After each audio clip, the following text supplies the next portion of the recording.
Check post Tilakwada और one विभाग का क्षेत्र है राजपीपला।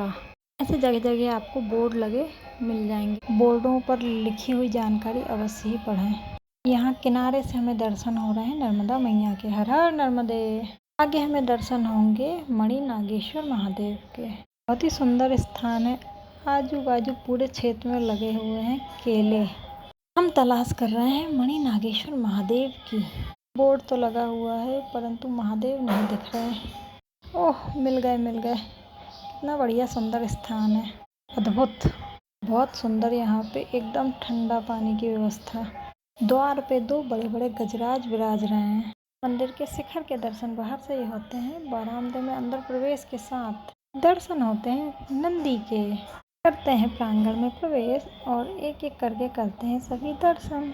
दीवारों पर वानर वाद्य यंत्रों के साथ बहुत ही सुंदर मुद्रा में बैठे हुए हैं। यहाँ बहुत सुंदर शीतल जल सेवा, साथ ही कूलर की शीतल हवा और साथ ही ठंडी ठंडी आइसक्रीम भी वितरण की गई।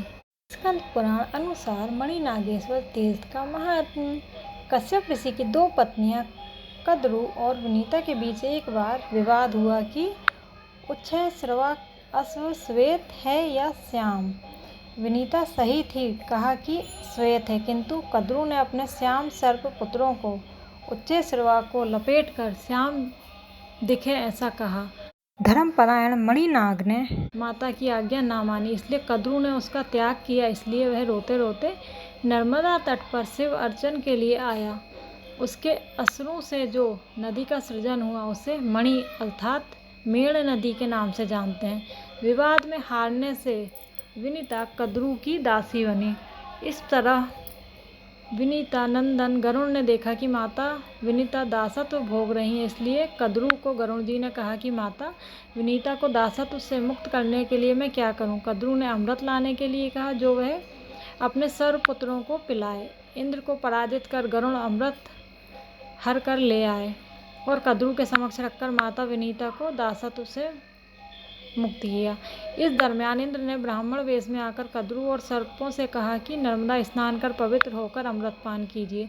वे सभी स्नान के लिए गए। इस दरमियान इंद्र अमृत कलश लेके चले गए। कुछ घास वहाँ पे उगी हुई थी उस कलश के नीचे। उस स्थान पर सर्पों को ऐसा लगा कि घास पर शायद थोड़ी अमृत की छींटे गिरे होंगे। ऐसा मानकर कुछ घास को सर्पों ने चाट लिया। इस कारण सर्पों की जीवा 2 भाग में कट गई। इस तरह कद्रू को अपने कर्म का पछतावा हुआ और उसने मणिनाग को पुनः स्वीकार कर उसका अभिनंदन किया।